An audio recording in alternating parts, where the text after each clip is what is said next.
নীলার সঙ্গে প্রথম কাজ, এই নীলার সঙ্গে প্রথম কাজ কিভাবে হলো, কোথা থেকে হলো, কেন হলো, সব কিছু নিয়ে আসলে অনেক অনেক গল্প আছে। ছোট্ট করে বলি, সেটা হচ্ছে যে আমি আর ও গত বছর লাভ সাব নামে প্রবীর রায় চৌধুরীর একটা কাজে she played a guest role. And তখন আমি ওকে বলেছিলাম যে এই তুমি অভিনয় করছো না কেন এখনো। অ্যান্ড ও বলছিল ভাই আমি করব যখন রাইট টাইম আসে। আমি কিছু বলছি নিলা, ইউ হ্যাভ আ মাইক্রোফোন, আমি বেশি ভুল আচ্ছা ওকে।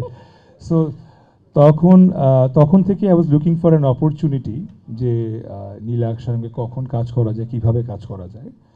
অ্যান্ড এরপর কেম লাস্ট রোজার ঈদ, একটা মিউচুয়াল ফ্রেন্ডের বাসায় আমরা ঈদের দিন রাত্রেবেলা আমি গিয়ে দেখি নীলা ইজ দেয়ার।